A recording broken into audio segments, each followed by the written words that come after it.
Cadena SER. Hoy por hoy. Cadena SER.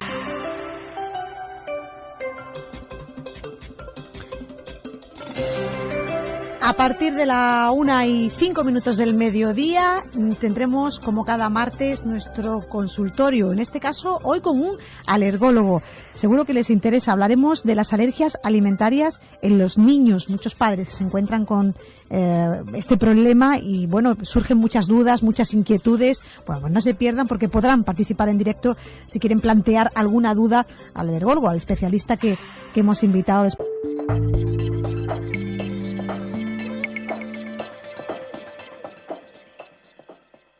Hoy por hoy Málaga, con Esther Luque, Cadena SER.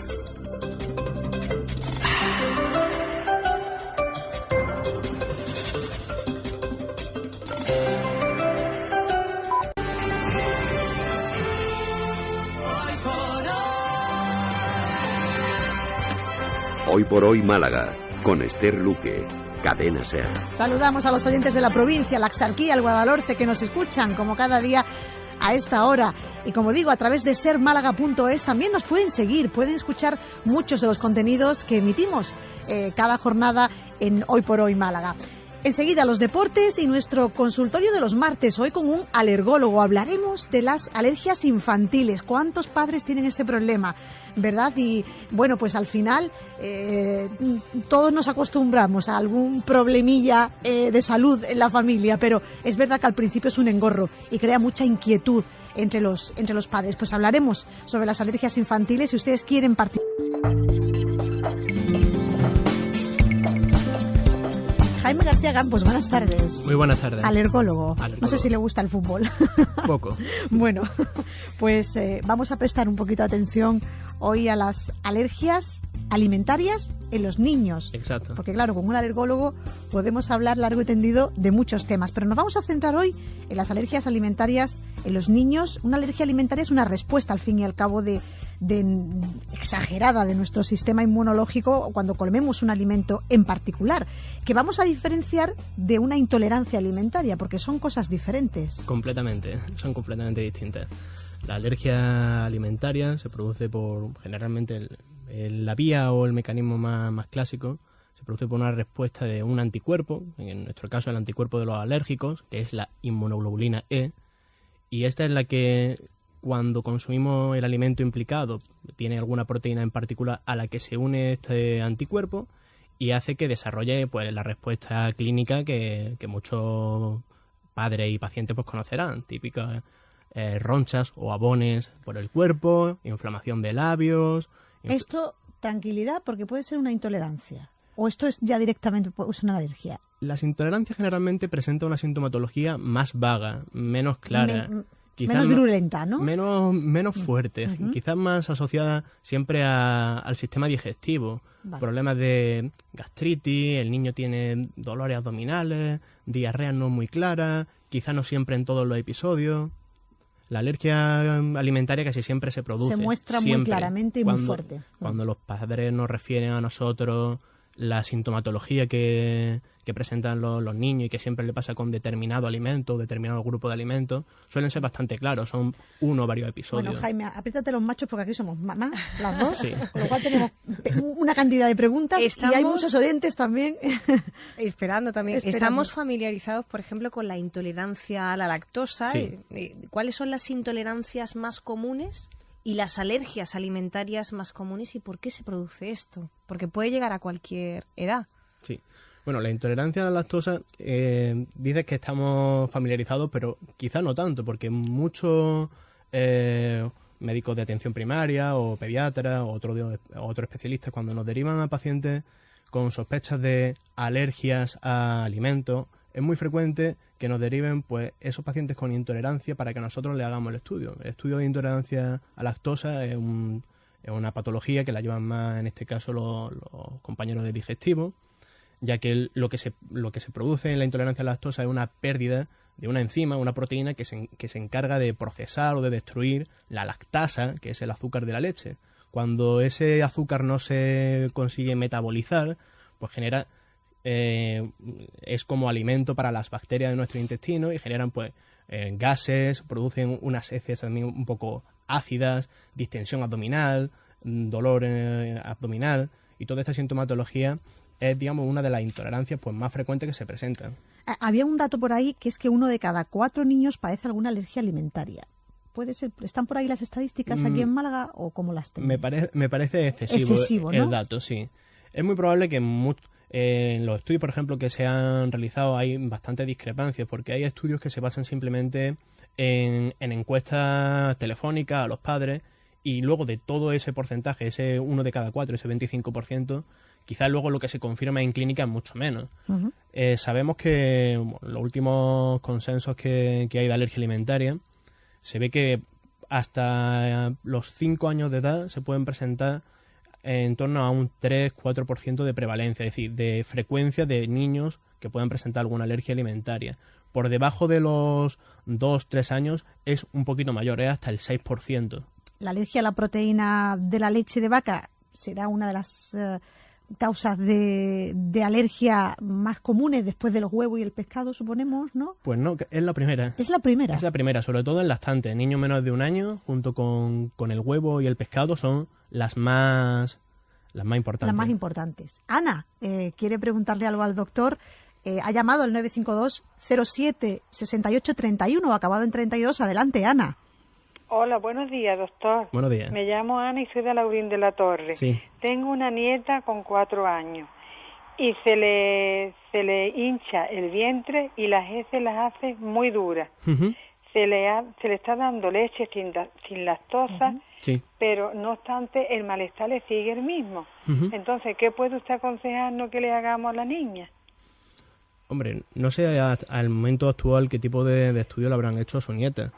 En este caso, tanto digestivos como alergólogos tenemos un papel fundamental en intentar interpretar pues esa hecedura o quizás ese estreñimiento y otra sintomatología que pueda presentar su nieta.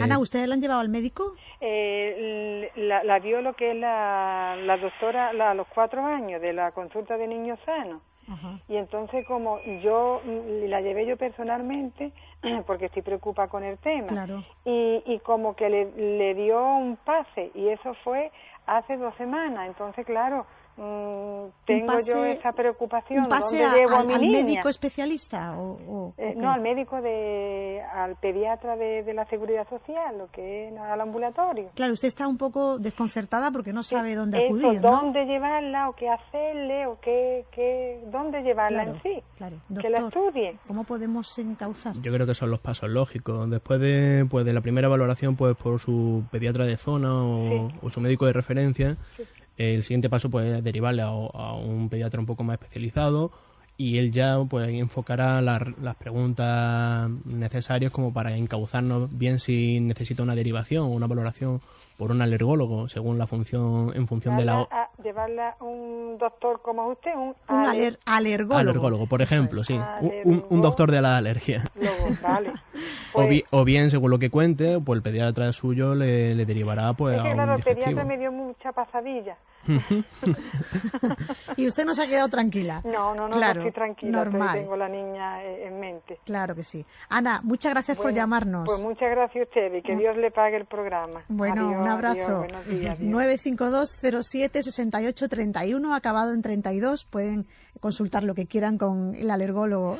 Hay diferentes alergias alimentarias, por ejemplo, a las frutas con pelo, a los frutos secos, al marisco, pero todas tienen algo en común, que hay que llevar a una persona que tiene una alergia alimentaria y sobre todo a un niño como un kit de supervivencia, ¿no? ¿no? Están... Sí, O sea, los padres cuando se les diagnostican a un hijo una alergia alimentaria, debe ser una inquietud, una incertidumbre, porque, por ejemplo, para ir al cole, el etiquetado de los alimentos, cómo se cocina en los comedores, si están en comedores apuntados, ¿no? Esto, Y sobre todo tener a mano siempre una inyección de adrenalina. no siempre es necesario, en función de la clínica.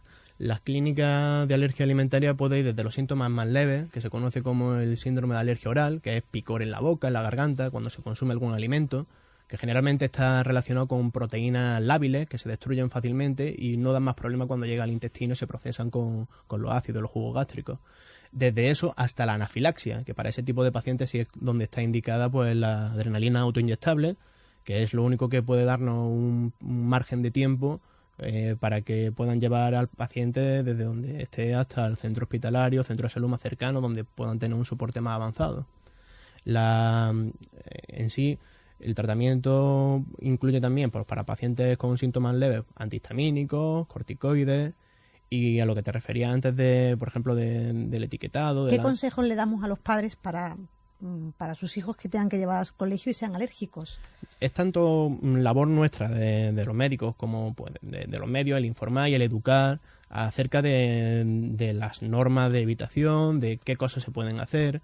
Por ejemplo, AEBNA, que es una sociedad muy, muy conocida de alergia a alimentos y a látex, tiene un protocolo, un PDF descargable que se puede imprimir. Nosotros mismos lo hacemos, lo rellenamos para que puedan llevar a los centros educacionales, a los centros educativos, que lleven pues a qué es el niño alérgico, qué tipo de alimentos se tienen que evitar, la medicación que en función de la sintomatología del niño se debe aplicar. Todo eso es necesario que lo conozcan los padres, el entorno del niño y los profesores en el centro donde se encuentra el niño. Y sobre todo, los comedores escolares, ¿no? Qué importante para un niño que tiene una intolerancia, claro, una alergia alimentaria, el que la comida sea la adecuada, porque puede haber algún susto. No, puede haber, no, que hay susto.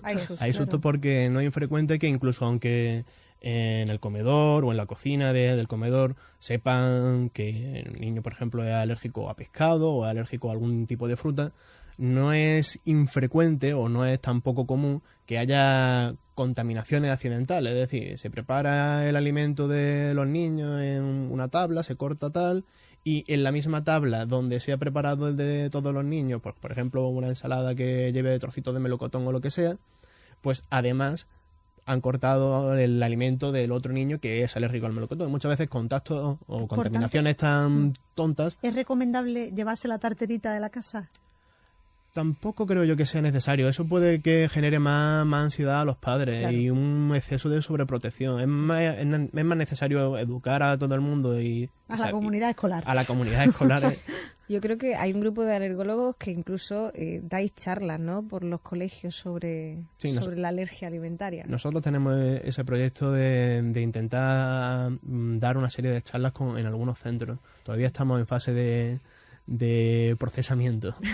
Jaime, doctor, ¿ahora hay más alergias que antes en los niños o siempre ha habido alergias? Lo que pasa es que estamos más concienciados, llevamos antes al niño al médico, y sobre todo, ¿quién padece más las alergias? ¿Los chicos, los niños o las niñas? Yo creo que son ambas cosas, ¿no? Tanto ahora estamos más concienciados y llevamos, pues, más pronto ante sospechas de patología o de enfermedades a nuestros niños a la valoración por un especialista, como que realmente también se ha testado que hay un aumento de la prevalencia de alergia a alimentos.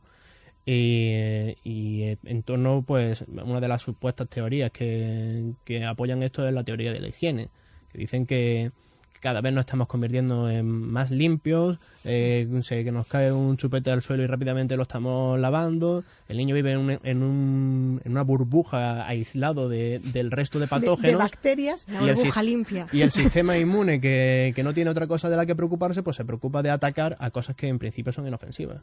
Esto es curioso, ¿eh? Esa es una teoría. Bueno, y después hay muchas leyendas urbanas. ¿Los niños, por ejemplo, nacidos por cesárea, serían más proclives a las alergias o no? No creo. La cesárea en sí es un hecho muy puntual en la vida de una persona como para que tenga que influir en el desarrollo de una alergia. Sí que se ve que la carga genética, es decir, la herencia de ADN de nuestros padres, pues nos da una serie de posibilidades de poder desarrollar alergias. Eso junto con factores ambientales, los patrones de consumo de alimentos que varían de una zona geográfica a otra, los alimentos cómo los tomamos, si los tomamos crudos, si los tomamos procesados, a qué edad se incluye en la alimentación un determinado alimento. Por ejemplo, en la población estadounidense es muy conocida la alergia al cacahuete. Uh-huh. Sin embargo, en China se consume mucho más cacahuete o por ejemplo, por decirlo, al mismo nivel que en Estados Unidos, pero se ha visto que la forma en la que ellos los consumen, que es más bien cocinado, como una especie de legumbre cocido, es menos alergénico que el consumo que realizan crudo, los a lo estadounidenses, que es pues tostado o en crudo en la crudo. manteca de cacahuete. Exactamente. Curioso. Bueno, tendríamos que hacer más capítulos Sí. de alergias porque, claro, el tratamiento contra la alergia es evitar el alimento, ¿no? Porque no existe vacunas antialérgicas o probióticos que ayuden a evitar las alergias alimentarias. Esto no existe. Probióticos no, vacunas se están estudiando. Hay una vacuna sublingual que ya está en el mercado para los pacientes con alergia a melocotón. El problema de los pacientes con alergia a melocotón no es que sean exclusivamente alérgicos al melocotón, que en sí pues evitas esa fruta y sería lo justo. El problema es que el melocotón pertenece a una familia que son las rosáceas, de la cual hay infinidad de frutas, como son la pera, el albaricoque, la ciruela, las fresas, la almendra, todos son de la misma familia y no es infrecuente que esos pacientes pues vayan desarrollando alergia a todas esas frutas. Y aunque bien dice, bueno, en la edad adulta, por ejemplo, se recomienda que se evite el alergeno porque suelen ser más alergias pues persistentes. En la edad infantil, pues tenemos que tranquilizar a los padres de que la mayoría de las alergias, como son la leche o como son el huevo, hasta en un 80-85% remiten, porque esos niños adquieren poco a poco la tolerancia normal. Muy breve, Sí. Dejando un poco las alergias alimentarias. ¿Tendremos un año malo para los alérgicos ahora que se acerca la primavera? Eso depende sobre todo de cómo nos caigan las lluvias previas a la primavera Claro. y cuando empiece la buena temperatura. Es uno de los factores más importantes. Pues tendréis que venir otra vez cuando comience la primavera. Cuando queráis. Gracias, Jaime García Campos, alergólogo, por estar hoy aquí con nosotros. Un saludo. Muchas gracias. Suerte, un abrazo. Hoy por hoy Málaga, con Esther Luque.